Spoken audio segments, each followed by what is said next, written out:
Hey everyone, in today's video we're going to take a look at my good friend Diesel's Marantz 2230 receiver. This was his dad's and he restored it himself, but it's having some problems. So he sent it over here and we're going to get those taken care of for him. Let's make sure it made it okay.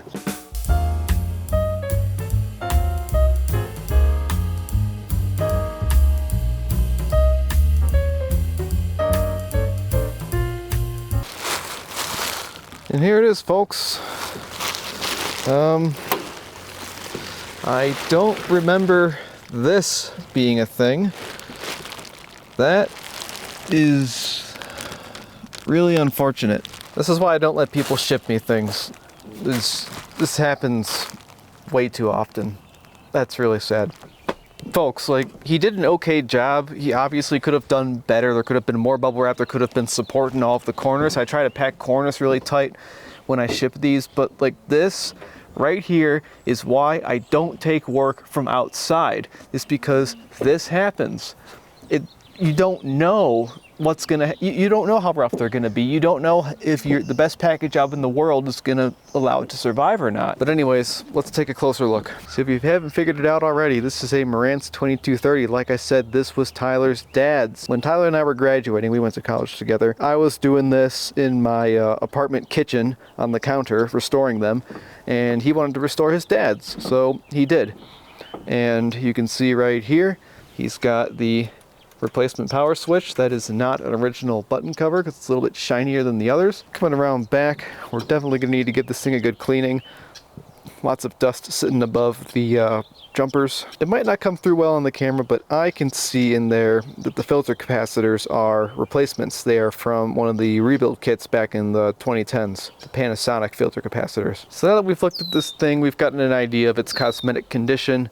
Now I think it's time to get it inside and see what the heck is wrong with it. Yes, red-winged blackbird. I know. It's getting really cold when it was really warm the other day, and now we got to deal with it. I know.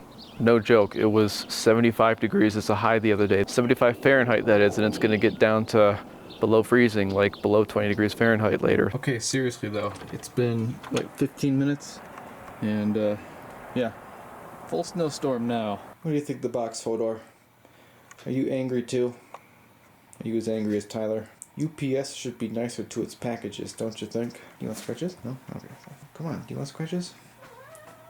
Scratches? Scratches for Hodor? Or do you just want me to come downstairs? Alright, there we go. Scratches over here. We love scratches over here. Not over there, but over here is fine. Give him a good one. Yeah? Oh yeah. Alright.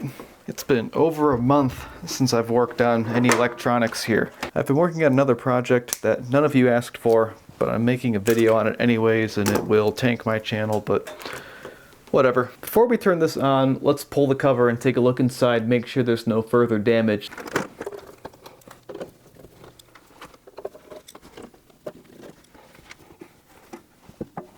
I don't see anything broken, so that's a good thing. But I do see things dirty. That's a nice little dust ball there, Tyler. And nice work over here not installing a screw on your coupling capacitor. We'll have to fix that for you. Nice job not tightening this screw on the power amplifier board. See folks, I'm going to be relentless on my criticism of the work here because Tyler's a good friend of mine, and I can give him a really hard time for doing things like not pushing these leads all the way down so these move around like crazy, not gluing the dial face to the thing, and last but not least, packing this in such a way where the one corner that did get hit was the one corner that didn't have a screw, and if this did have a screw, we wouldn't have this massive bend extending the entire length of the faceplate. And nice job not cleaning up your mess and leaving wire insulation in here for me to clean up for you. Let's take a look underneath.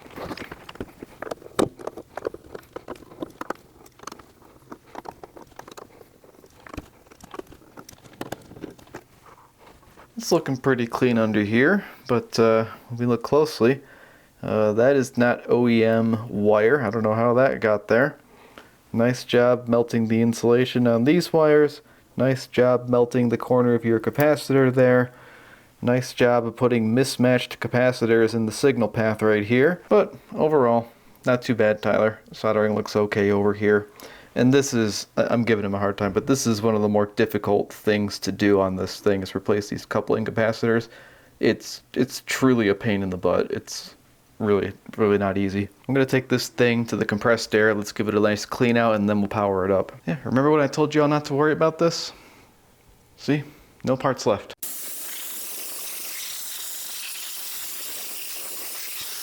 Let's get her plugged in, set to off. Hook up the speakers, volume down, speakers on. Might as well go dim bulb just in case. And let's see what happens. Okay, normal. Let's go to line voltage. Didn't like that very much, did it?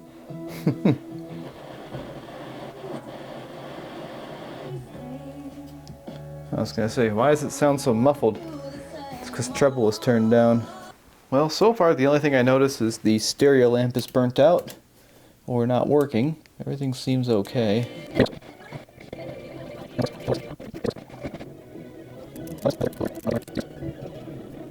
There's nothing wrong with it, Tyler. What are you talking about? Oh, listen to that. There it is. That's our problem. Now, why is that happening? I'm gonna get the scope running so we can kind of pay attention to what's happening visually. I also just bought this thing over here. This is a tone generator, or function generator rather, and this is to take the place of my phone app that I've been using. So we'll try and give this thing a shot today in this video. Right here I've got a cable that goes from RCA to BNC, and then it splits it into two. So that's going to just give me the same thing on each channel. I should probably have separate cables for each channel, but that's just kind of what I've got going right now. So check this out. I can go do a frequency period and just kind of adjust that, and then we can go down and adjust the amplitude. Just do 3 volts for now. Then we can come take a look on the scope, and there's the waveform. And well, that's a problem, don't you think? Alright, we don't need to listen to that. But yeah, that's a pretty big problem. It should not be doing that. And if we turn it down, we wait, and then it goes away. So what's going on here? Oh. And if we look right here, there is magic smoke coming up from the receiver. Or at least I just kind of saw it. Yeah, I thought I smelled something. Let's see. So there it's going wild, and there's the smoke, and it's coming from, looks like the power switch actually. Oh, that's what's happening. Okay, I'm going to turn this off. Okay, yeah, we found it. That's the problem. Look what I just did. Look at that. Is it going to turn off? No, it's not. Because the power switch is failing. So we need to, alright, yeah, it just turned itself off. So take a look in there. That soldering job right there on the power switch is just a little less than ideal, and that's where I saw the smoke coming from. I didn't see anything crazy on this thing. I was looking over there, but yeah, I think that's our problem. And it would make sense that it would start doing that when you've got more current being pulled. Like you saw, we had to turn the volume up and then it would start doing it. Then you turn the volume down, the heat went away. Let's take this apart over here and let's get a nice look at that power switch and make dang sure we unplug that.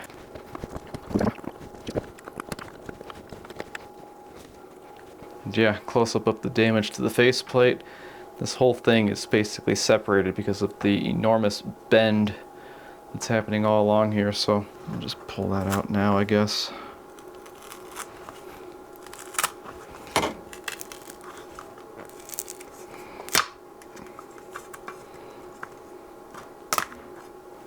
Alright, now we can get this bent more easily. For power switch replacement, we always need to remove this bracket right here. This screw's always in the way of that little design flaw on Marantz's part. Oh, one more missing screw. Nice job. Two more missing screws. Nice job, Tyler. Get our 2 screws for the power switch here.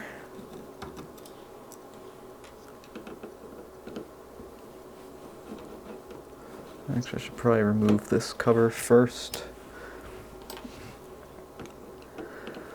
Luckily it came off easy. And now we can pull this back and take a closer look at it. Huh. I don't really know how that happened there. So if we take a close look at this, there's your problem. Right there.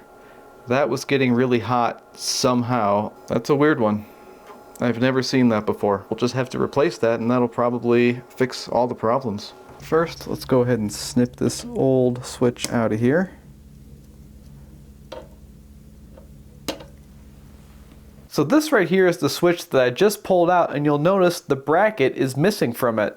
And that's what I'm about to do in the video. See, the switches that I have in stock, they have this style bracket, and you'll notice there is no threaded hole right here. It is a through hole. But the switch that Tyler had threaded holes, and that's what we want for this receiver. So what I'm about to do in the video is remove the bracket from here and put that bracket on one of these new switches. Well, that was a lot easier said than done. You basically got to undo those tabs, those 4, slide it down, and then slide it back on. And hopefully you don't mess up the spring, because I already broke one switch. The other thing I'll do is I'll add a snubber capacitor. This just kind of helps prevent arcing inside of the switch. The higher power ones, like the Marantz 2270, had one of these because of, well, the higher power. But, you know, it can't hurt. I've got them in stock, so I'll just go ahead and do it. I'm going to go ahead and solder that in place on this side real quick, just for convenience. Jeez, I've got the vise right next to me. Why aren't I using it? Yeah, that's more like it. Don't be silly. Use tools to your advantage. Uh-oh. Now we're underneath the receiver real quick. What I like to do for the power switch is I like to undo this little clip right here. And then what that allows me to do is kind of identify the power wires. This one, the yellow and the orange. And I can kind of yank these. I'm going to break that clip. So now these wires are free. I'll just kind of pull them out of the bundle. And then I've got a little bit of extra length so I can get them more where I need them to be. Here's another toy I keep forgetting I have. It's just a little base with some little arms on it. So I can just take this and clip this right there. There, now I can solder that yellow wire on. Sorry, I forgot to zoom in there. That's what's happening. So we just got our snubber connected. Our wire looks really solidly on that terminal. Now we can take our second wire.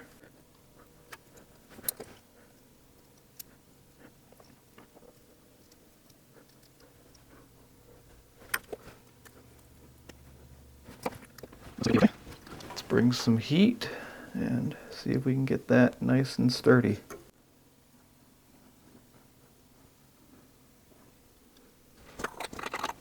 See, did I get the wire? No. You see that? This is why you always check after. I did not get the wire soldered to the terminal there.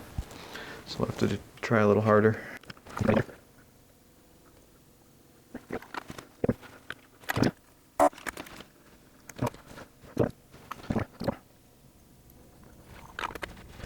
I think that's it.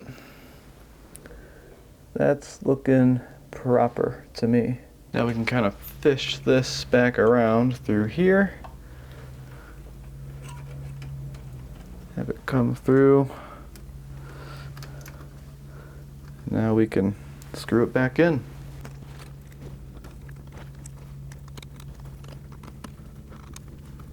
We can put this bracket back in too, so we can get our structural integrity back to the chassis.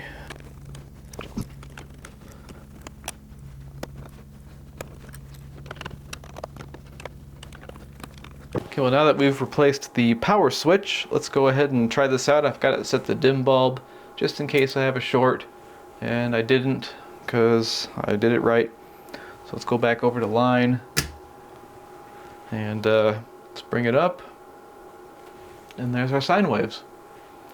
They're looking okay, but we still have some goofiness in there. Like, see how the we're getting like a phase shift. It's kind of flashing there real quick every once in a while. So one interesting thing I was just noticing, you'll see that the waveforms are pretty stable right now. Not too much being put through the receiver, but they were kind of jumping around and shifting phase a bunch. And that was because I had the bottom cover removed. So I've just got it on with 2 screws right here. I'm going to take it back off, and I want to show you what happens when you're running this thing without the bottom cover. See, the bottom cover on these things creates interesting kind of shielding or proper grounding of the entire thing. And it's not going to do it until I lay it flat, which is the most interesting part.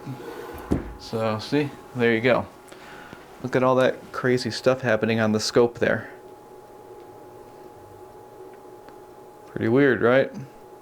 So, if you're ever getting weird behavior out of your receiver when you're working on it, especially if you hear like an AC hum situation, put the bottom cover back on it, and that might alleviate your problems. But the next problem we have is I've been using this for a minute, and I feel this heatsink is quite warm, and this heatsink is not. And this is an absolutely perfect time to introduce our latest tool for the channel, a thermal camera, top-down TC004. Over here, you've got much hotter heatsink, and this one is way less hot. So that to me tells us we've got a potential bias problem. Yeah, so you can clearly see the left channel board is running much hotter than the right channel board. So by looking at that, the bias on this one is probably much higher than it is on this one. So let's take a look at that. To check the bias, we want to measure across J757 and J758. You find those down here. These are the hook style ones. They're a little bit smaller, a little more compact, and that'll decrease our chances of shorting something. So we've got those attached. Looks like it's to the 2 green wires down there. And then on the other side of the receiver, I'm going to be turning that one right there to adjust the bias voltage. So it looks like we're double what we're supposed to be. Let's see, does this do anything? Yes, it does. So let's bring that down to 5. And that'll cool things down a little bit, huh? Now let's go up high to the right channel. I'll bet you this will be a smaller number. No, it's the same number. That's weird. I wonder what's going on here. We have some further investigating to do then. But regardless, we want them each to be 5. I don't really know what to think of that. That's going to require some further investigating. Let's just check the symmetric clipping measurement real quick. To do that, we're going to have to go into clipping, so I'll just kind of take the load off so we can get the signal nice and high amplitude. I'll hit the auto button because I'm lazy and I still haven't learned how to use my scope. Now let's add that load. Bring her up.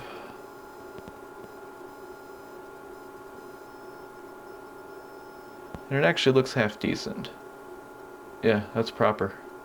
That looks good. No need to adjust that, really. So now that we've figured out what's wrong with this thing, and it really wasn't that big of a thing, just a power switch, let's go through and just kind of give this thing a good refresh and take care of some of the things that the kit that he bought back in the 2010s obviously did not include. One of my biggest criticisms of these recap kits is that they oftentimes will not include transistors.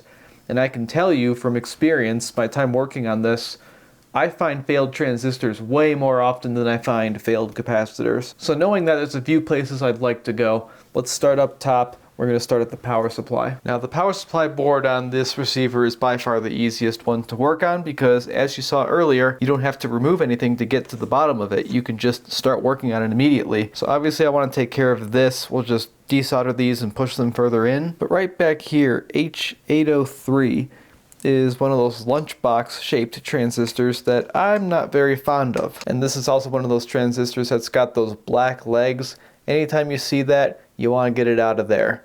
Some people say that's oxidation and it'll creep up into the body of the transistor and cause it to be noisy. You don't want that. And there's all the stuff. That transistor that I was talking about is going to be these 3 solder joints right there. So let's go ahead and get those out.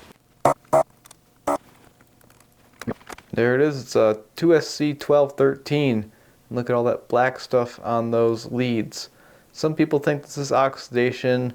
Some people think it's paint. I've been in the paint camp for a while, but how about we open up that debate in the comments? Is this oxidation on these leads making them black, or is it actually a coat of paint? And we're going to go KSC2383 for our replacement. And it is an ECB pinout. Got the leads spread. We should be able to just kind of put that in there. Nice. Got the leads bent slightly to keep it in place, and we'll just kind of get that soldered in there.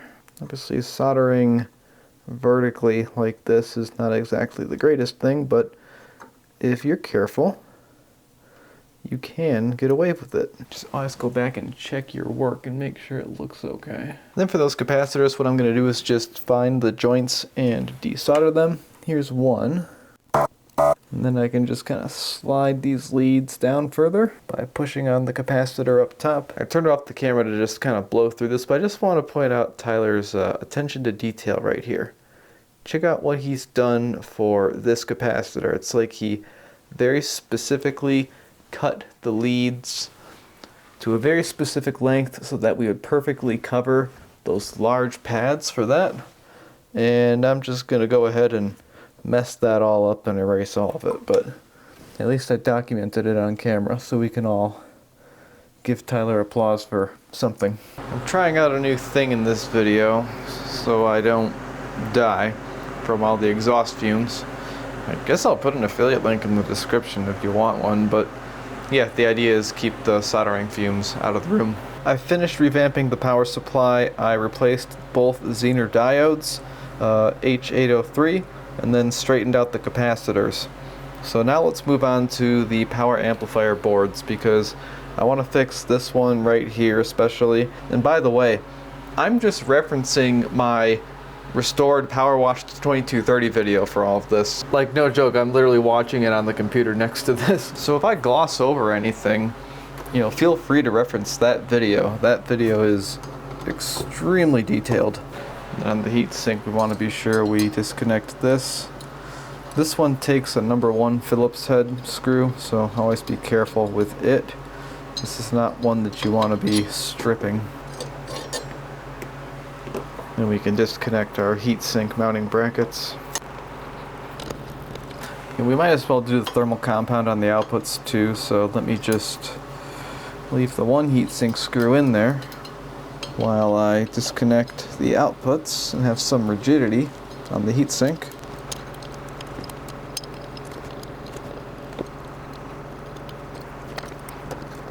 But anyways, this allows us to take this off and gives us full access to the back of the power amp board. So first thing I'll do is set that capacitor. See if we got a resistor that wants to hang out on here. So again, just kind of pushing this down, go like that and like that. Use the screwdriver for that.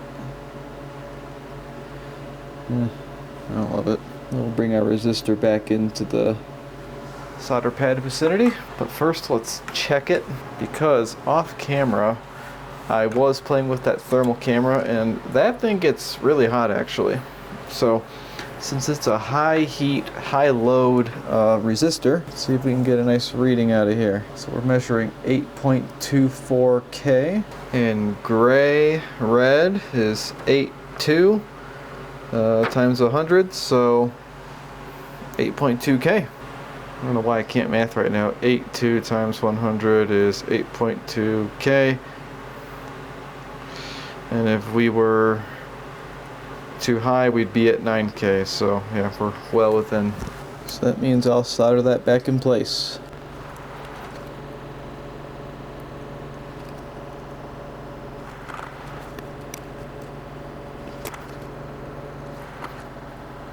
Tyler, what is all this white stuff that fell in here? I know that wasn't there when you did this first, because if you look at this capacitor that you installed, well, I can't bend it for the angle, but that white stuff is on that capacitor. You know, Tyler's receiver may benefit from a power wash, especially since a wet paper towel doesn't really seem to want to do much here. But I figured he would have asked me by now if he wants his receiver power washed, so I don't think I'm gonna do that today, unfortunately. Yeah, nice thing about the 2230 is all 4 output transistors are the same, so you don't have to worry about mixing up NPN and PNP. So what I'm doing here is what you've all seen me do a million times on the channel, is applying new thermal compound to the output transistors. Now Dow 340 likes to get kind of oily and separated, so I'm just mixing this back together. And then what I'm going to do is I'm going to put light layer on the transistor itself. And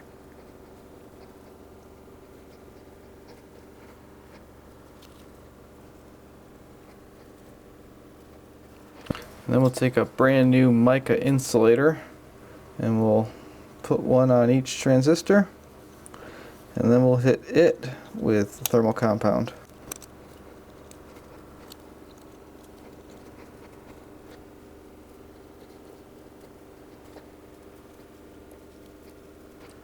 Now you may ask yourself, after being behind the wheel of your large automobile while you're sitting in your beautiful house next to your beautiful wife, what happens when I don't put a mica insulator on an output transistor?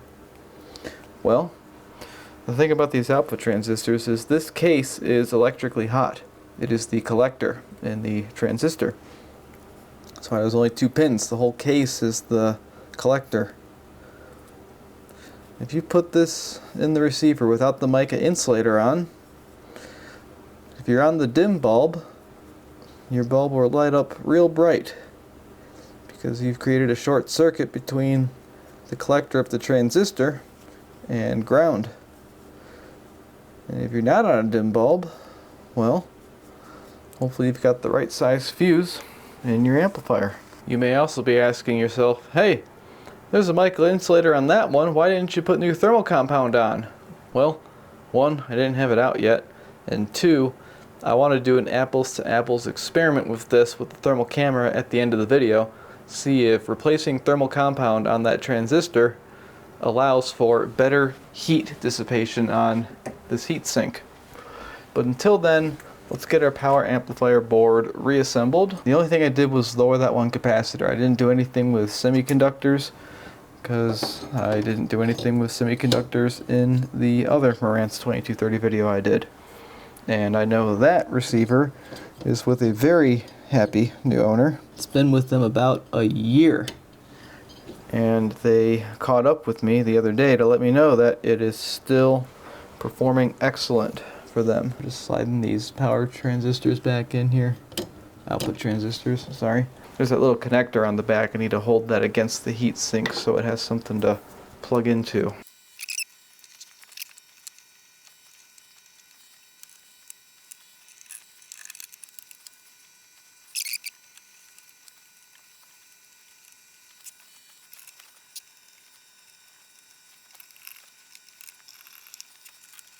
Now I plan to just kind of jump to when this is done and just say, oh, it's the same as the right channel. Well, guess what? Our 8.2K is 10.4K over here. That's different. We're going to need to find a 8.2K resistor to throw in there. Oh, would you look at that? 8.2K resistors. All right, let's get this thing all the way out. And here's a 1 watt replacement. 8.19 is 8.2. I looked at the service manual and this is rated at half watt in the parts list.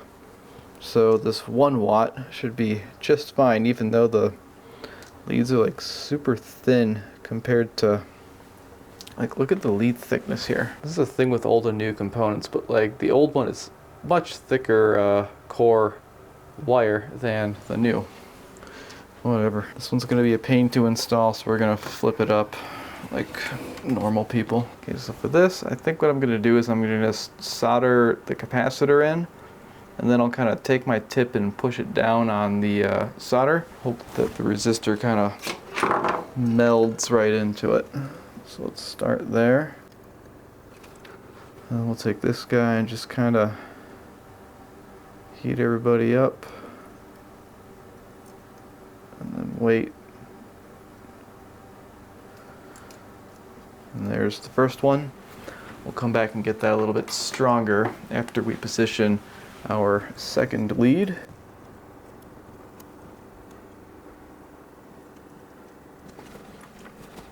And we'll see how this goes. Okay, that looks okay. Get the capacitor in on this end, and then we'll give one more over here. Hopefully it doesn't just pop out. Okay, I like that. I'll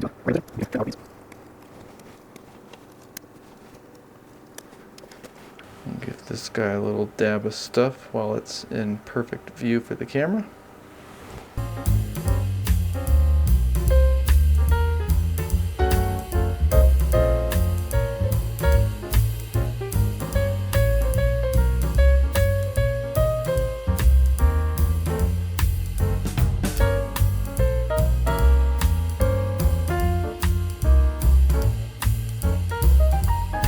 So we've been to the critical areas of this receiver. We've been to the power supply and the power amplifier section. So now is a great time to plug it in, turn it on, and make sure it's still working okay.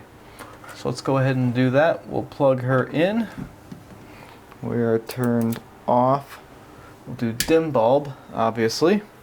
And let's see. That's exactly what we want to see. Looks like we're in good shape so far. Let's turn on the scope and our function generator and see if we still get what we want. And would you look at that? Still got the sine wave. That's exactly what we want to see. So I'm going to come off of dim bulb, and by the way, this is actually a really bad design. That switch working that way, and I'm going to change it someday. I don't like that switch the way it is for a number of reasons. But anyways, it's time to set our power supply voltage, especially since we just changed a transistor and some Zener diodes. We're going to want to do that. So on Marantz receivers, they always want you to set the regulated power supply voltage with that thing right there, and it's almost always 35 volts. So let's go right there, and then we'll put this on ground right there. Sure. Switch to DC voltage, and we are quite high. So we're going to have to come down to 35 volts. And that's right where we want to be, right there. Right, let's see if we can get it exactly 35. Yes. I am proud of that. Exactly 35 volts. I'm sure it'll be exactly that at Tyler's house with a completely different electrical main system. So under here, not going to do too much. Like, I gave Tyler a real hard time for this, but he honestly did an okay job for a first timer in his situation. This is a really difficult thing to do. But this right here is driving me absolutely insane, and I want the same capacitor on each channel. And I don't have one of either one of these, but I do have these two 1 microfarad bipolar capacitors that have been laying around. And on the photo board, there's one little component, and it's right there. It's that little epoxy dot varistor, I think they call it. That should be replaced with two 1N4148 diodes in series, so that's what I'm going to do. And it looks like Tyler's kit came with some replacement transistors right here, so the lunchbox style ones on this board, they've been replaced with the proper transistor. And on my PowerWash 2230, I left these guys alone, so I'll leave them alone again. I have yet to see one of these fail, and I'd like to have a data point in the two that I've got out there. I've got connections to the people. He'll let me know if something's going wrong here, and we'll get it taken care of for him. But until then, I'm just gonna get that one little varistor and then these two capacitors.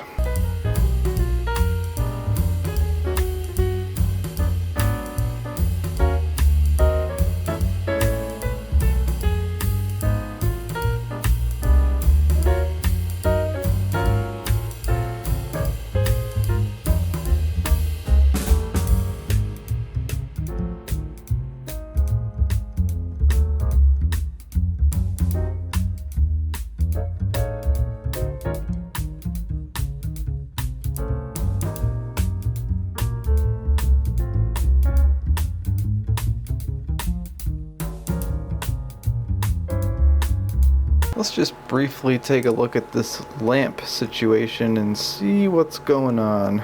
Move our dial pointer out of the way. Alright, so the old paper is cleaned off pretty good. But we've got some very thick tape of some sort holding this in place. Yeah, I don't know about that, Tyler. I mean, it worked, right? But it's not proper. We'll have to redo this.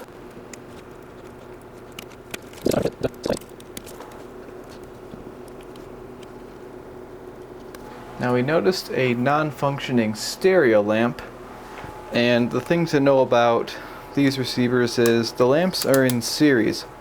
So let's take a look at each one, because if one goes out, they both go out. So I'll check right here. Can you even see that? Yeah, you can actually. That might be it right there. 1.2K is not what you should see with an incandescent bulb. And 18, so yeah, I think that's our answer there. So I'll get that right side one out.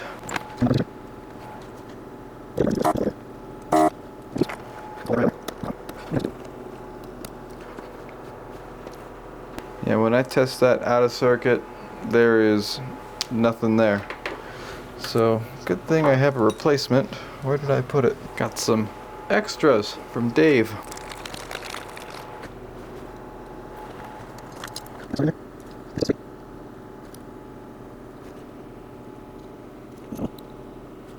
Alright, let's throw it on the dim bulb real quick and see if that fixed it. And it did. How about that? We love the working stereo indicator. Let's get some new paper cut, conveniently using the old paper as a template.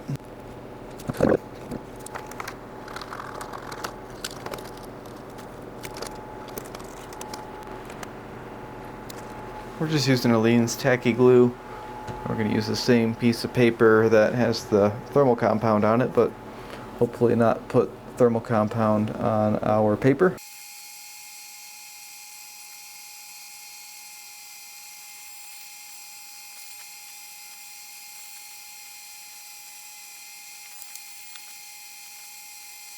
Okay, let's see if this is any better.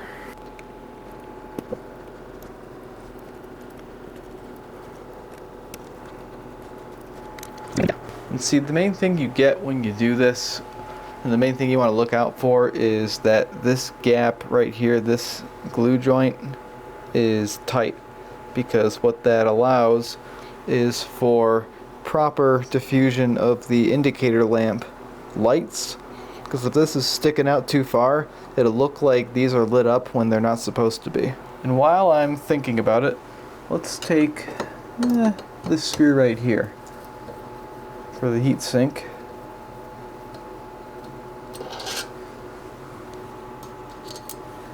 The heat sink will be just fine without that screw. It's plenty sturdy. But this capacitor, it's going to need a screw. So, I'll put that right there. And that there is a happier capacitor. Jam that one in there so they look similar. Yeah, good enough. The one thing I noticed with the tuner is this thing, the needle doesn't move so well. Like right there, like it's barely moving.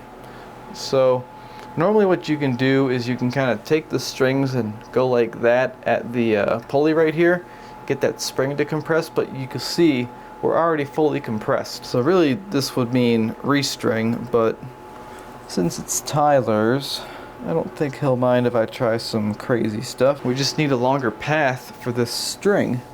Oh wait, oh I figured it out. We're just not on this pulley over here. Yeah, see? Look in there. The outside one we're good, but that one that's the problem. Okay, I was about to start bending brackets to see if I could make the string path longer, and I'm glad I don't have to do that. All I have to do now is just kind of get this to slip over. There we go. Oh wow, what an improvement. Yeah, I like that quite a bit more. And one little thing that's happening is his tape job for replacing the lamp here. He left the seam at the very bottom of the housing here. So you hear that noise? That's the tape catching on this stuff. So let's just go ahead and redo that tape. Yeah, see, there's that seam at the very bottom. That's what's making all that noise. I can just rip that little part off. That might fix it. Yep, no more noise. We're good. And like I said, I wanted to do a quick experiment with the thermal camera and with thermal compound with this transistor right here. So we've got it pulled up. We're seeing high temps of around 112 degrees, and kind of to my surprise, I would expect the heat sink, you know, the metal like right here, I'd expect that to be a little bit more hot, you know? So let's see if we're just not getting good heat transfer from this old thermal compound, and see what happens.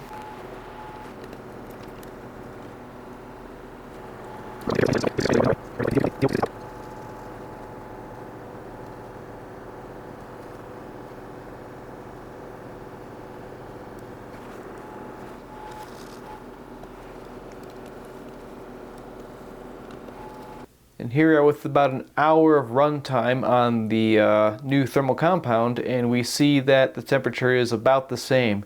It's actually hotter, but that's probably because this was running for even longer than it was before. And I said I would expect this thing to be a little bit hotter, but that is steel, it's not aluminum, so that changes the way I think of that. Alright, I've never really had to do this before, so I got some rubber sheets here.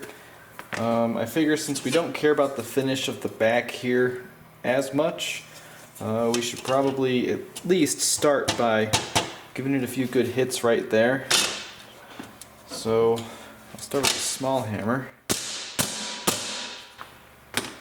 Is that doing anything? Nope, it's just putting a dent in my table.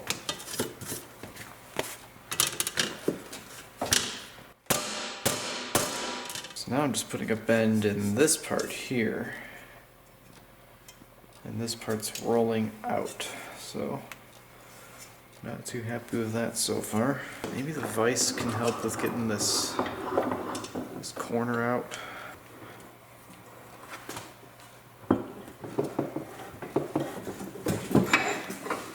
Might be working.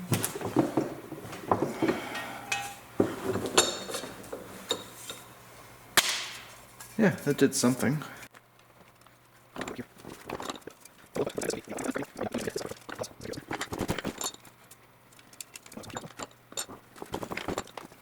Still got a bend right there. Maybe we can start hitting it with the hammer.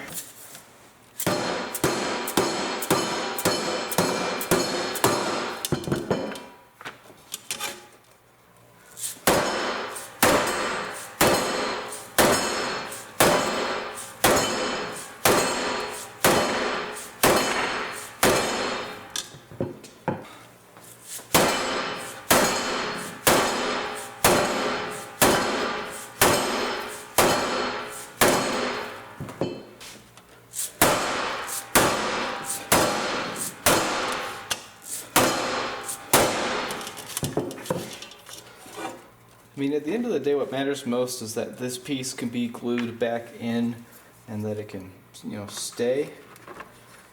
And this fit is okay. I think that we'll be able to glue this together without much issue here. So with that, I think it's time for the formal cleaning of the faceplate here.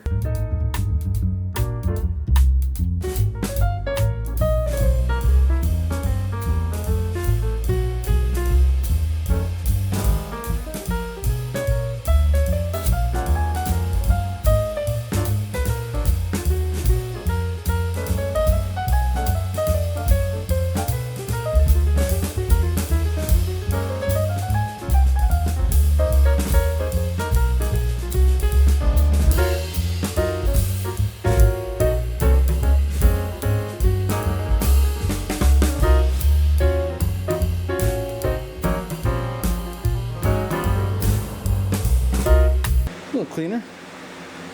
I like that. All right, let's get the glue, I guess.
Yeah, that's looking like a different receiver to me. Let's cut some of the lights.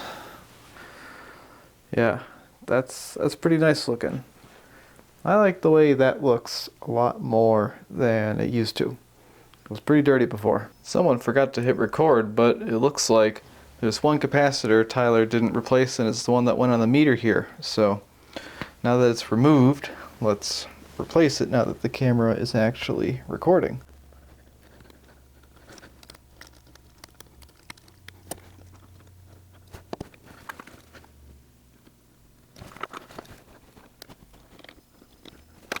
There, brand new. We had a very brief visitor. She likes to come in, check on me, and then walk away. Okay, bye, Sadie. It's been like 10 minutes, and you can see we are still waiting on that left side heatsink to cool down. And you're asking, what do you mean it's been 10 minutes? Well, it was at least 10 minutes since I forgot to hit record, and I found something kind of crazy. This heatsink right here, after the receiver was on for a few minutes, was quite warm. Like way warmer than these ever feel to me. And this one was cool. So it's kind of like we saw earlier, but that was really odd because remember we saw that that was hotter, yet the bias was the same on both channels? Well, I went back and I checked this one and the bias was 80 millivolts after I had already set it to 5 millivolts. And I was messing with the potentiometer, the trimmer pot, and it wasn't changing the bias properly. So I just sprayed it with a little bit of deoxide F5 and, you know, just cleaned it like a normal control. And that seems to have fixed the issue with the bias, because now if we take a look with our thermal camera, we've got very, very similar temperatures. If anything, the right channel is the one that's running hotter now. So we'll have to check the bias one more time. And by the way, this has been running for about an hour now. I was editing the video and listening to music. So we've been running this for about an hour now, so everything is plenty stabilized. So let's go ahead and double check that bias one last time for this video. And there, 4.5 millivolts. I'm probably just gonna leave that right there. I don't feel like touching that. And if we come up top, this one was just running a little bit hotter than the other ones, so yep, and there you go. That's why I was running a little bit hotter. Let's bring that down to the 4.5. And there we are. Now they are the same. You know, a lot of people in this space will go ahead and replace these trimmer pots with little 10-turn Burns ones. And I should probably start doing that. Just my general style with this stuff though is like, you know, normally it's just mine. And I'm trying to make a video and I'm on limited amount of time. And I see that and I'm just like, well, how can I possibly stock all the different form factors, resistance amounts, 10-turn, 1-turn. I'd have to buy them one by one and then I have to wait for Mouser to ship them, and it's not a good excuse for why I don't do it. I should start doing it and just spending the money and taking the time. These are not exactly reliable, but in general, I've left them in place, and this is probably the biggest problem I've ever had with a trimmer pot. But anyways, let's go ahead and rock a power test and a symmetric clipping test. So we'll go back to load. Don't need to listen to that. Our right channel looks like our clipping is still relatively symmetric. It starts on the bottom first, maybe, but not quite. And the VRMS is 18.5 volts on the right. Let's go check out our left channel. The symmetric clipping is about the same as it is on the right. Like, it's not really something I'm wanting to mess with too much. And we're also at about the 18.5 VRMS. And that comes out to about 42 watts per channel, so this thing is plenty healthy. Let's throw the covers on this thing and wrap this up.